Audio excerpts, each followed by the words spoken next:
ഗംഗാനദി കഴിഞ്ഞാൽ ഭാരതത്തിലെ രണ്ടാമത്തെ നീളം കൂടിയ നദിയാണ് ഗോദാവരി നദി. ഈ ഗോദാവരി നദിയുടെ ഉത്ഭവസ്ഥാനമാണ് നമ്മൾ ഈ കണ്ടുകൊണ്ടിരിക്കുന്നത്. മഹാരാഷ്ട്രയിലെ നാസിക്കിലെ ബ്രഹ്മഗിരി പർവ്വതത്തിലുള്ള ഒരു സ്ഥലമാണിത്.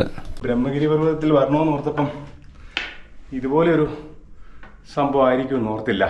എല്ലാവർക്കും നമസ്കാരം. പുതിയ ഒരു വീഡിയോയിലേക്ക് സ്വാഗതം. ഇന്നത്തെ വീഡിയോയിൽ നമ്മൾ ത്രയംബകേശ്വര ക്ഷേത്രത്തിൽ നിന്ന് 3.5 കിലോമീറ്റർ ദൂരെയായിട്ടുള്ള ബ്രഹ്മഗിരി പർവ്വതത്തിലെ ഗോദാവരി നദിയുടെ ഉത്ഭവസ്ഥാനത്തേക്കുള്ള ഒരു ട്രെക്കിംഗ് ആണ് ഉൾപ്പെടുത്തിയിരിക്കുന്നത്. ഈ യാത്രയുടെ ഒരു 3/4 ഭാഗവും ഇതുപോലെ പാറകൾ വെട്ടി തുരന്നുണ്ടാക്കിയിരിക്കുന്ന വഴികളാണ്. നല്ല ഭംഗിയാണ്. പർവ്വതത്തിൻ്റെ സൈഡിൽ കൂടെയുള്ള യാത്രയാണ്. യാത്രയിലുള്ള സുന്ദരമായിട്ടുള്ള കാഴ്ചകളൊക്കെ കണ്ടുകൊണ്ട് നമ്മൾ ഗോദാവരി നദിയുടെയും ബ്രഹ്മഗിരി പർവ്വതത്തിൻ്റെയും ഒക്കെ പുരാണ കഥകളും ഐതിഹ്യങ്ങളും ഒക്കെ പറയുന്നുണ്ടായിരിക്കും.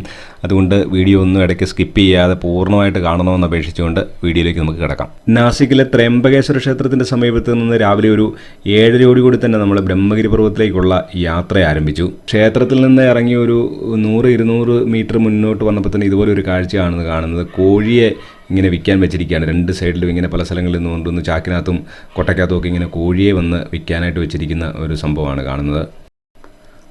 ആ ദൂരെ കാണുന്ന മലയുടെ അപ്പുറത്താണ് നമുക്ക് ചെല്ലേണ്ടതെന്ന് തോന്നുന്നു. നമ്മൾ ഇവിടെ എത്തിയത് 12 ജ്യോതിർലിംഗ ദർശനത്തിൻ്റെ ഭാഗമായിട്ടാണ് ത്രയംബകേശ്വര ക്ഷേത്രത്തിൽ എത്തുന്നത്. നമ്മുടെ 4ാമത്തെ ജ്യോതിർലിംഗ ക്ഷേത്രത്തിലെ ദർശനമാണ് ഇവിടെ നമ്മൾ പൂർത്തിയാക്കിയിരിക്കുന്നത്. ത്രയംബകേശ്വര ക്ഷേത്രത്തിൽ ഇവിടെ കുറച്ചിങ്ങനെ മുന്നോട്ട് വന്നപ്പോഴത്തേനും ഇവിടെ സൈക്കിൾ ട്രാക്ക് എന്ന് പറഞ്ഞുകൊണ്ട് പ്രത്യേകിച്ച് ഒരു ട്രാക്ക് റോഡിൽ കാണുന്നുണ്ട്. എന്നാൽ ഇതുവഴി ഒരു സൈക്കിൾ പോലും പോകുന്നത് ഞാൻ ഇത്രയും നേരം നടന്നിട്ടും കണ്ടില്ല. ഈ ക്ഷേത്രത്തിൻ്റെ അവിടെ നിന്ന് ഒരു 1/2 കിലോമീറ്റർ മുന്നോട്ട് വന്നു കഴിഞ്ഞാൽ നമുക്കിങ്ങനെ ട്രക്കിംഗ് ആരംഭിക്കുകയാണ്. അങ്ങനെ കുറേ ദൂരം മുന്നോട്ട് വന്നു കഴിഞ്ഞാൽ ഇതുപോലെ നല്ല സുന്ദരമായിട്ടുള്ള കാഴ്ചകളാണ്. ഇവിടെ ഇപ്പം മാർച്ച് മാസം ആയതുകൊണ്ടെല്ലാം ഉണങ്ങി വരണ്ട് കിടക്കുകയാണ്. ഈ മൺസൂണൊക്കെ കഴിഞ്ഞിട്ടാണെങ്കിൽ ഇവിടെ നല്ല കാഴ്ചകളായിരിക്കും തോന്നുന്നു. നല്ല പച്ചപ്പായിരിക്കും എന്നാണ് തോന്നുന്നത്. എന്തായാലും ഒരു മനുഷ്യനെ പോലും ഇതുവരെ വഴിയിലെങ്ങും കണ്ടിട്ടില്ല. വഴിയിലൊക്കെ കടകളൊക്കെ കാണുന്നുണ്ട്, പക്ഷേ കടകളൊന്നും ഇതുവരെ തുറന്നിട്ടില്ല. ഇടയ്ക്കൊക്കെ ഇങ്ങനെ ചെറിയ ചെറിയ കോവിലുകളൊക്കെ കാണാം. ഇതൊരു ദുർഗാദേവിയുടെ ഒരു ചെറിയൊരു ക്ഷേത്രമാണെന്ന് തോന്നുന്നു. കുറച്ചും കൂടെ ഇങ്ങനെ മുന്നോട്ട് വരുമ്പോൾ മുക്താദേവി മന്ദിർ എന്നും പറഞ്ഞ് ഇതുപോലൊരു മന്ദിർ കാണാം. സാമാന്യം വലിപ്പമുള്ളൊരു ക്ഷേത്രമാണ്. അങ്ങനെ കുറേ മുന്നോട്ട് കയറി വന്നു. സാമാന്യം നല്ല കയറ്റമാണ്, പക്ഷേങ്കിൽ ഈ സ്റ്റെപ്പുള്ളതുകൊണ്ട് വലിയ പ്രശ്നമില്ല. ഇവിടെ നമുക്ക് ഈ പർവ്വതത്തിൻ്റെ ഭാഗങ്ങളൊക്കെ നല്ലപോലെ കാണാം. ഒറ്റ പാറ പോലെയാണ് തോന്നുന്നത് കണ്ടിട്ട്. ഇവിടെ നല്ല രസമാണ്. താഴോട്ടുള്ള കാഴ്ചകളൊക്കെ നമുക്ക് കാണാനായിട്ട് പറ്റും. ദൂരോട്ട് നമുക്ക് നടന്നു പോകേണ്ട വഴികൾ ഇവിടെ നിന്ന് കാണാനായിട്ട് പറ്റും. രാവിലെ ആയതുകൊണ്ട് വലിയ ക്ഷീണമൊന്നും തോന്നുന്നില്ല. വെയിലിനും വലിയ കട്ടി തോന്നുന്നില്ല. നമ്മൾ കുറച്ചും കൂടി ഇങ്ങനെ മുന്നോട്ട് വരുമ്പോൾ ഇതുപോലെ പാറകൾ തുരന്നുണ്ടാക്കിയിരിക്കുന്ന വഴിയാണ്. 2 സൈഡിൽ നിന്ന് നമ്മൾ കാണുന്ന പാറയാണ്. ഈ നടുക്കുള്ളത് സ്റ്റെപ്പുകളൊക്കെ പാറയെ കൊണ്ട് തന്നെ ഉണ്ടാക്കിയിരിക്കുന്നതാണ്. ഇടയ്ക്കുള്ള പാറയുടെ ഭാഗങ്ങൾ തുരന്ന് കളഞ്ഞ് വഴി ഉണ്ടാക്കിയിരിക്കുന്നതാണ്. ഇതിനകത്ത് നല്ല തണുപ്പാണ്. വെളിയിലുള്ള പോലെ ചൂടൊന്നും ഇവിടില്ല, നല്ല തണുപ്പാണ്. അപ്പോൾ ഇതിനകത്തുള്ള യാത്ര ഒരു പ്രത്യേക അനുഭവമാണ്. നമ്മൾ ഈ കഴിഞ്ഞ ദിവസം നമ്മൾ എല്ലോറ ഗുഹയിലൊക്കെ കണ്ട അതേപോലത്തെ ഒരു ഫീലിംഗാണ് ഇവിടെയും. നമുക്ക് ഈ കാഴ്ചകളൊക്കെ കണ്ടുകൊണ്ട് ഗോദാവരി നദിയുടെ ഉത്ഭവത്തിനെ കുറിച്ചിട്ടുള്ള കഥകളുമൊക്കെ ഒന്ന് നമുക്ക് നോക്കാം. പുരാണത്തിലെ ഇതിഹാസങ്ങളിലൊക്കെ എന്താണ് പറഞ്ഞിരിക്കുന്നതെന്ന്.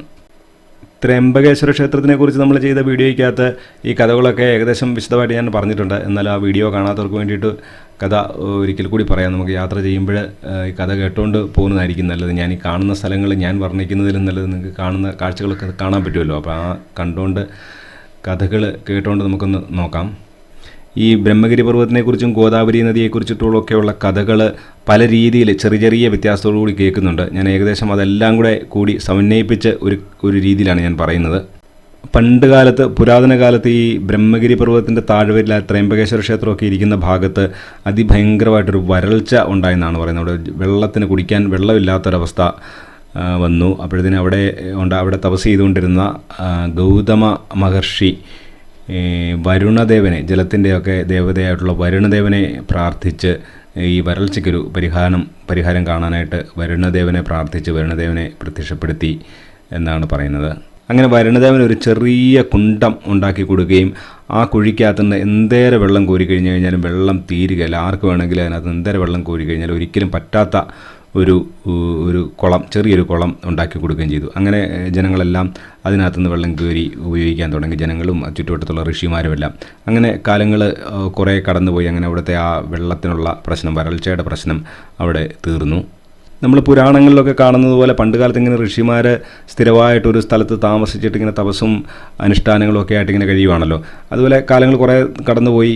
ഈ ഗൗതമ മഹർഷി ഇങ്ങനെ ഒരു കുണ്ടം ഉണ്ടാക്കി ഇങ്ങനെ വെള്ളം ഒക്കെ കൊണ്ടുവന്ന് ജനങ്ങളെ മുഴുവൻ രക്ഷിച്ചുകൊണ്ട് മറ്റ് ഋഷിമാരിൽ നിന്ന് ഈ ജനങ്ങൾക്കും ഒക്കെ ഈ ഗൗതമ മഹർഷിയെ ഒരു കൂടുതൽ ബഹുമാനവും കാര്യങ്ങളും ഒക്കെ കാണുവാനായിട്ട് തുടങ്ങി. ഗൗതമ മഹർഷിയും അഹല്യാദേവിയും കൂടെ ഒന്നിച്ചായിരുന്നു താമസിച്ചുകൊണ്ടിരുന്നത്. അഹല്യാദേവി ഗൗതമ മഹർഷിയുടെ ഭാര്യയാണ്. ആ കഥയൊക്കെ നമ്മൾ രാമായണത്തിലൊക്കെ നമുക്ക് കാണാമല്ലോ, ഈ അഹല്യയുടെ കഥയൊക്കെ. ഈ ജനങ്ങൾക്കൊക്കെ ഗൗതമ മഹർഷിയോട് ഒരു പ്രത്യേക താല്പര്യം തോന്നുകയും പ്രത്യേക ബഹുമാനമൊക്കെ വരുന്നതും കണ്ടിട്ട് മറ്റ് ഋഷിമാർക്ക് ഈ ഗൗതമ മഹർഷിയോട് ഈർഷ്യ അല്ലെങ്കിൽ അസൂയ തോന്നിയെന്നാണ് പറയുന്നത്. ഇപ്പം നമ്മളോർക്കും ഈ ഋഷിമാർക്കും മുനിമാർക്കും ഒക്കെ അസൂയ ഉണ്ടോ എന്ന് തോന്നും. നമ്മുടെ പുരാണത്തിലും ഇതിഹാസങ്ങളിലുമൊക്കെ നമുക്ക് കാണാം ഋഷിമാർക്കും മുനിമാർക്കും ഒക്കെ ഈ അസൂയയും അങ്ങോട്ടും ഇങ്ങോട്ടും ദേഷ്യവും വഴക്കും ഒക്കെ ഇവർ തമ്മിൽ ഉണ്ടാക്കുന്ന കാഴ്ചകൾ നമുക്ക് ഈ പുരാണ കഥകളിലൊക്കെ കാണുവാനായിട്ട് സാധിക്കും. അങ്ങനെ ഈ മറ്റ് ഋഷിമാർക്ക് ഗൗതമ മഹർഷിയോട് ഈർഷ്യ തോന്നുകയും അങ്ങനെ ഇവരെല്ലാം കൂടെ കൂടി ആലോചിച്ച് എങ്ങനെയെങ്കിലും ഈ ഗൗതമ മഹർഷിയെ നമുക്ക് ഇവിടുന്ന് ഈ ഒരു പരിസരത്ത് നിന്ന് നമുക്ക് പുറത്താക്കണം, അല്ലെങ്കിൽ നമ്മുടെ ഈ ഒരു ഇമേജിന് മോശമാണ് എന്ന് ഇവരെല്ലാം കൂടെ അങ്ങ് തീരുമാനിക്കുകയാണ്. അങ്ങനെ ഒരു കാര്യമില്ലാതെ ഗൗതമ മഹർഷിയെ അങ്ങനെ പുറത്താക്കാൻ പറ്റുമല്ലോ. അപ്പോൾ അവരെല്ലാം കൂടെ ആലോചിച്ചിട്ട് അങ്ങനെ ഇതിനൊരു ഉപായം കണ്ടെത്തുകയാണ്. ഈ ഗൗതമ മഹർഷിയുടെ മേലെ ഗോഹത്യ പാപം, അതായത് പശുവിനെ കൊന്നു എന്നുള്ളൊരു ആരോപണം എങ്ങനെയെങ്കിലും ഉന്നയിക്കണം. അതിനു വേണ്ടിയിട്ടുള്ള മാർഗം ഇങ്ങനെ ഓരോന്ന് നോക്കിക്കൊണ്ടിരുന്നപ്പോഴാണ് അവർ ഇങ്ങനെ ഗണപതി ഭഗവാനെ പ്രാർത്ഥിച്ച് ഗണപതി ഭഗവാനെ മുന്നിൽ കൊണ്ടുവരുവാണ്. അപ്പോൾ ഗണപതി ഭഗവാനെ ചോദിക്കും, എന്താണ് ഇങ്ങനെ ചോദിക്കുമ്പോൾ പറയും, ഇങ്ങനെ ഒരു പ്രശ്നമുണ്ട്, ഞങ്ങൾക്ക് ഗൗതമ മഹർഷി ഇവിടെ നിന്നാൽ ശരിയാകുകയില്ല, ഗൗതമ മഹർഷിയെ ഞങ്ങൾക്ക് ഇവിടുന്ന് പുറത്താക്കണം. അപ്പോൾ അതിനുള്ള ഒരു മാർഗം എന്നുള്ള നിലയ്ക്ക് ഗണേശ ഭഗവാനോട് അവർ പറയുകയാണ്. ഗണേശ ഭഗവാൻ ഒരു പശുക്കുട്ടിയുടെ രൂപത്തിൽ, ഒരു ഗ്രാവിൻ്റെ രൂപത്തിൽ ചെന്നിട്ട് നമ്മുടെ ഗൗതമ മഹർഷിയുടെ അടുത്ത് ചെല്ലണം. അപ്പോൾ അങ്ങനെ ഗൗതമ മഹർഷി ഈ പശുവിനെ കൊല്ലാനായിട്ട് ഇടയാകണം. അങ്ങനെ വന്നിട്ട് ഗൗതമ മഹർഷിയെ ഗോഹത്യയുടെ പാപം ഗൗതമ മഹർഷിയുടെ മേലെ ആരോപണം ഉന്നയിച്ച് ഗൗതമ മഹർഷിയെ ഞങ്ങൾക്ക് ഇവിടുന്ന് പുറത്താക്കണമെന്ന് പറഞ്ഞു. അപ്പോഴത്തേനും ഗണേശ ഭഗവാൻ ആദ്യം പറയുന്നത് അങ്ങനൊന്നും ചെയ്യാൻ പറ്റുകയില്ല, അദ്ദേഹം വളരെ ശ്രേഷ്ഠനായിട്ടുള്ളൊരു മുനിയാണ് ഗൗതമ മഹർഷി. പക്ഷെങ്കിൽ മറ്റ് മുനിമാരെല്ലാം കൂടി നിർബന്ധിച്ച് ഭക്തിയോടുകൂടി ഈ ഗണപതിയോട് ഇങ്ങനൊരു കാര്യം പറഞ്ഞപ്പോൾ ഗണപതി അതിന് സമ്മതിക്കുകയാണ്. ഗണപതി അങ്ങനെ ഒരു പശുവിൻ്റെ രൂപത്തിൽ ഗൗതമ മഹർഷിയുടെ ആശ്രമ പരിസരത്ത് ഒരു ചെറിയ പശുക്കുട്ടിയുടെ രൂപത്തിൽ ഈ ഗൗതമ മഹർഷിയുടെ ആശ്രമത്തിൻ്റെ പരിസരത്ത് ചെല്ലുകയാണ്. ഈ പശുക്കുട്ടിയെ കണ്ട ഉടനെ ഗൗതമ മഹർഷി കുറച്ച് പുല്ലെടുത്തിട്ട് ഈ പശുക്കുട്ടിക്ക് കൊടുക്കുകയാണ്. ഈ ഗൗതമ മഹർഷി കൊടുത്ത പുല്ല് കഴിച്ച ഉടനെ ഈ പശു അവിടെ ചത്തു വീഴുകയാണ്, ഈ കിടാവ് അവിടെ ചത്തു വീഴുകയാണ്. അപ്പം മറ്റ് മുനിമാരെല്ലാം കൂടെ കൂടി നേരത്തെ പ്ലാൻ ചെയ്തു പോലെ എല്ലാവരും കൂടെ കൂടി ബഹളം വെച്ചു, ഗൗതമ മഹർഷി പശുവിനെ കൊന്നേ എന്ന് പറഞ്ഞിട്ട് ബഹളം വെച്ചു. അങ്ങനെ ഗോഹത്യ പാപം ഗൗതമ മഹർഷിയുടെ മേലെ ഉന്നയിക്കുകയാണ്. ഗൗതമ മഹർഷിയും അഹല്യാദേവിയും ആശ്രമം വിട്ട് വേറെ ദൂരെ മാറിപ്പോക്കോണം, അവരെ ഭ്രഷ്ടരാക്കാനായിട്ട് തീരുമാനിക്കുകയാണ്. അവർക്ക് ഇവിടെ നിൽക്കാൻ പറ്റുകയില്ല എന്ന് അങ്ങനെ അവരൊരു തീരുമാനം എടുക്കുകയാണ്. അറിഞ്ഞുകൊണ്ടല്ലെങ്കിലും ഗൗതമ മഹർഷിക്കും തോന്നുവാണ് താൻ കൊടുത്ത പുല്ലുകൊണ്ടാണല്ലോ ആ പശു ചത്തത്. ആ പാപം തീർക്കുവാൻ വേണ്ടിയിട്ട് ഗൗതമ മഹർഷി ഈ നമ്മളിപ്പോൾ പോകുന്ന ബ്രഹ്മഗിരി പർവ്വതത്തിൻ്റെ മുകളിലിരുന്നിട്ട് അവിടെ ഇരുന്ന് ഗൗതമ മഹർഷിയും അഹല്യാദേവിയും കൂടെ വർഷങ്ങളോളം മഹാദേവനെ തപസ് ചെയ്ത് പ്രാർത്ഥിച്ച് മഹാദേവൻ ഇവരുടെ മുന്നിൽ പ്രത്യക്ഷപ്പെടുവാണ്. അപ്പം മഹാദേവൻ പ്രത്യക്ഷപ്പെടുമ്പോൾ ഗൗതമ മഹർഷി പറയും, മഹാദേവ ഇങ്ങനെ എനിക്കൊരു അബദ്ധം പറ്റി, ഇങ്ങനെ എൻ്റെ കൈകൊണ്ട് ഒരു പശു മരിക്കാനായിട്ട് ഇടയായി എന്ന് പറയുന്നു. അപ്പോൾ മഹാദേവൻ പറയുന്നു, ഇത് നിന്നെ എല്ലാവരും കൂടെ കളിപ്പിച്ചതാണ്. അപ്പം പശുവായിട്ട് വന്നത് ഗണപതി ഭഗവാനാണ്, മറ്റ് സന്യാസിമാരെല്ലാം കൂടെ കൂടി നിന്നെ കളിപ്പിച്ചതാണ് എന്ന് മഹാദേവൻ പറയും. അപ്പോഴത്തേന് ഗൗതമ മഹർഷി പറയും, അങ്ങനെ കളിപ്പിച്ചതാണെങ്കിലും നല്ല കാര്യം, അതങ്ങനെ അങ്ങനെ എന്നെ ഇങ്ങനൊരു കളിപ്പിച്ച് എന്നെ ഇങ്ങനെ ഗോഹത്യയിൽ ആരോപണം ഉന്നയിച്ചുകൊണ്ടാണല്ലോ എനിക്ക് തപസ് ചെയ്ത് ഭഗവാനെ പ്രത്യക്ഷപ്പെടുത്താൻ പറ്റിയത്.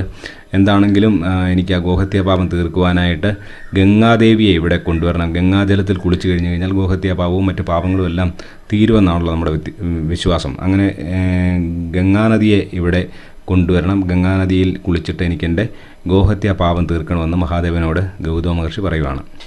കഥ തീർന്നിട്ടില്ല. നമ്മൾ ഈ നടന്ന് ഈ ബ്രഹ്മഗിരി പർവ്വതത്തിൻ്റെ മുകളിൽ നമ്മൾ എത്തിയിരിക്കുകയാണ്. അപ്പോൾ വഴി ഇവിടെ രണ്ടായിട്ട് പിരിയുന്നതാണ്. ഈ വലതുവശത്ത് കാണുന്ന ഈ വഴിയാണ് ജഡാമന്ദിരിലോട്ടൊക്കെ പോകുന്നത്.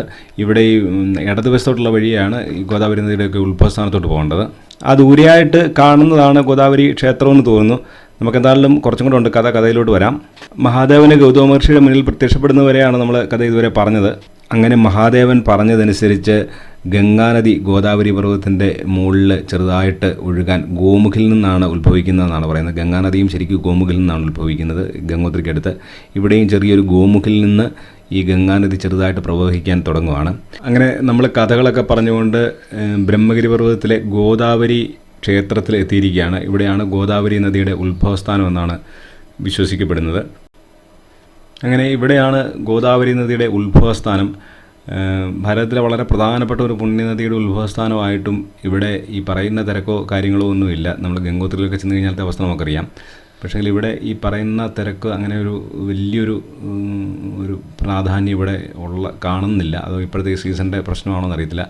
എന്തായാലും പൂജാരി ഒരാൾ താഴെ ഇരിപ്പുണ്ട്, എന്നോട് താഴോട്ട് ഇറങ്ങി വരാൻ പറഞ്ഞിട്ടുണ്ട്. നമുക്ക് താഴോട്ട് ഇറങ്ങിപ്പോയിട്ട് അദ്ദേഹം പറയുന്നതും കൂടെ എന്താണെന്ന് നമുക്ക് നോക്കാം. गौतम जी चाचा गौ हत्या हुई, गौतम ऋषि को गौ हत्या को पापस लग गए। उनका पाप धोने के लिए आगे 3 गुलल का पेड़ है, 3 गुलल का पेड़ से नीचे से सामने गौमुख से गोदावरी उतर गई। यही कुंड में गौतम ऋषि ने विस्नान किया। ये ब्रह्मा विष्णु महेश ने दर्शन दिया, उनका गौ हत्या पाप चला गया. കഥകളൊക്കെ നമ്മൾ ഏകദേശം പറഞ്ഞ കഥ തന്നെയാണ് പറഞ്ഞത്. മഹാദേവന് ഗൗതമ മഹർഷി അനുഗ്രഹിക്കുകയും ഗംഗാദേവി ഇവിടെ വരുന്നതുമായിട്ടാണ് അദ്ദേഹവും പറയുന്നത്. ഗംഗാദേവി വരുന്ന ആ ഗോമുഖ എന്ന് പറയുന്ന ഒരു സംഭവമാണ് നമ്മൾ മുന്നിൽ കാണുന്നത്. ഗോദാവരി മാതാവിൻ്റെ ഒരു പ്രതിഷ്ഠയാണ് നമ്മളിവിടെ കാണുന്നത്. ഗംഗാദേവി തന്നെയാണ് ഗോദാവരിയായിട്ട് വരുന്നതെന്നാണ് വിശ്വസിക്കപ്പെടുന്നത്. ഈ ദക്ഷിണ ഗംഗ എന്നാണ് അറിയപ്പെടുന്നത്. അപ്പോൾ ഇതാണ് ഗോദാവരി നദിയുടെ ഉത്ഭവമായിട്ട് പറയുന്ന പ്രധാനപ്പെട്ട ഒരു സ്ഥലം. ചെറിയൊരു ചെറിയതായിട്ടൊരു ഉറവ മാത്രമേ നമുക്കിവിടെ കാണാനായിട്ട് പറ്റുള്ളൂ. ഇദ്ദേഹം പറഞ്ഞ നമ്മുടെ പൂജാരി പറഞ്ഞതിൻ്റെ പുറകുവശം ഒരു 3 ആൽമരങ്ങളുണ്ട്. ആ ആൽമരത്തിൻ്റെ അവിടെയാണ് അവർ തപസ് ചെയ്തത്, ഗൗതമ മഹർഷിയും അഹല്യയും കൂടെ. അപ്പോൾ അവിടെയാണ് ശരിക്കും ഇതിൻ്റെ ഉത്ഭവം എന്നാണ് അദ്ദേഹം പറഞ്ഞത്. നമുക്ക് അങ്ങോട്ടും കൂടെ പോയിട്ട് ഒന്ന് നോക്കാം എന്താണെന്ന്. ഇവിടെ നമുക്കിങ്ങനെ ഒരു ചെറിയൊരു കുഴി കാണാം, അവിടെ ഇങ്ങനെ വെള്ളം കാണാം. ഇവിടെ പറയുന്നത് ഈ 3 താഴെ നിന്ന് പൂജാരി പറഞ്ഞ 3 ആൽമരങ്ങൾ നമുക്ക് ഇവിടെ തന്നെ കാണാൻ പറ്റും. ആ ആൽമരത്തിൻ്റെ ചുവട്ടിൽ നിന്നാണ് ഈ വെള്ളം വരുന്നതെന്നാണ് പറയുന്നത്. ഈ വെള്ളമാണ് പിന്നീട് അവിടെ നമ്മൾ മുമ്പ് കണ്ട ഗോമുഖിൽ വരുന്നത്. ഇതേ ജലം തന്നെയാണ് ഗോമുഖിൽ വരുന്നതെന്നാണ് പറയുന്നത്. ഇവിടെയാണ് നമ്മുടെ അഹല്യാദേവിയും ഗൗതമ മഹർഷിയൊക്കെ തപസ് ചെയ്തത്. എന്തായാലും ഇവിടെ വേറെ വെള്ളത്തിൻ്റെ സോഴ്സൊന്നും ഇവിടെ കാണുന്നില്ല. ഈ കുഴിക്കകത്ത് മാത്രമേ വെള്ളം കാണുന്നുള്ളൂ. ഈ കുഴിയിലോട്ട് വെള്ളം ഒഴുകി വരുന്നത് എവിടെ നിന്നാണെന്നൊന്നും നമുക്ക് കാണാൻ പറ്റുന്നില്ല. അതുപോലെ തന്നെ താഴെ ഗോമുഖിൽ ആ കാണുന്ന സ്ഥലത്ത് നമ്മൾ മുമ്പ് കണ്ട അവിടെ അങ്ങനെ വെള്ളം വരുന്നതാണ് കാണാൻ പറ്റുന്നത്. ഇവിടെ ഇങ്ങനെ ശിവലിംഗങ്ങളും ഇങ്ങനെ പശുക്കളുടെയൊക്കെ രൂപങ്ങളൊക്കെ ഉണ്ടാക്കി വെച്ചിട്ടുണ്ട്. ഈ സ്ഥലങ്ങൾ എന്താണെന്ന് നമുക്ക് ഉറപ്പാണ്. കുറേ വർഷങ്ങൾ മുന്നേ ഇവിടെ എന്തെങ്കിലും ഒരു സാധനയോ മഹർഷിമാരോ അല്ലെങ്കിൽ സന്യാസിമാരോ ഒക്കെ താമസിച്ചിരുന്ന ഒരു സ്ഥലം തന്നെയാണ്. ഇവിടെ നമുക്ക് ഈ അഹല്യാദേവിയുടെയും ഗൗതമ മഹർഷിയുടെയും ഒരു പ്രതിമ ഉണ്ടാക്കി വെച്ച് ഇതൊക്കെ പുതുതായിട്ട് ഉണ്ടാക്കി വെച്ചിരിക്കുന്നതാണ് കാണുമ്പോൾ തന്നെ അറിയാം.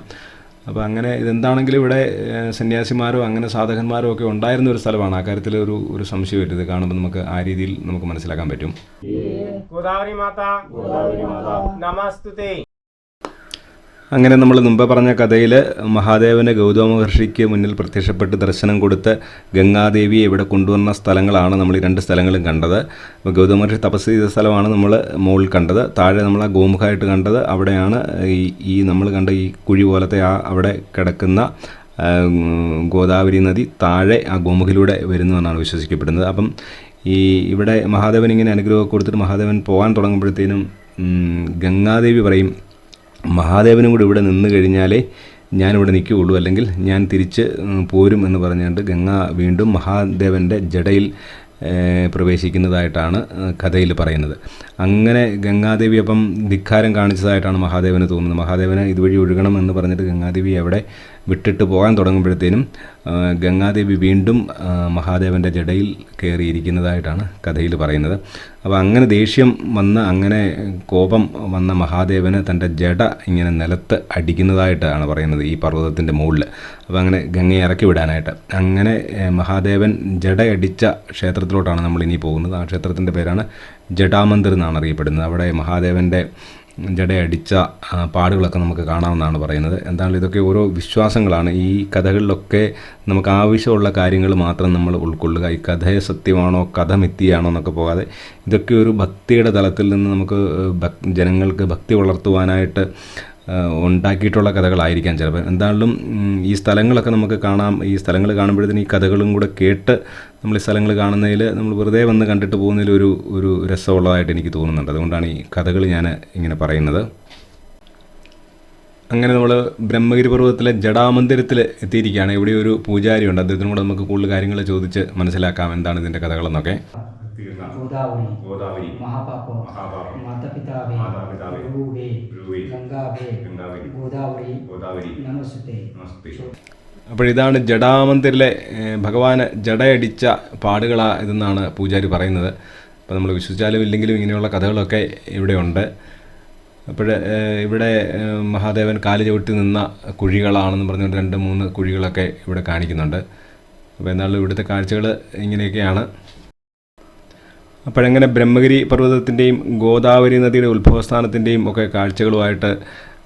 കാഴ്ചകളൊക്കെ കണ്ട് നമ്മൾ തിരിച്ചിറങ്ങുവാണ്.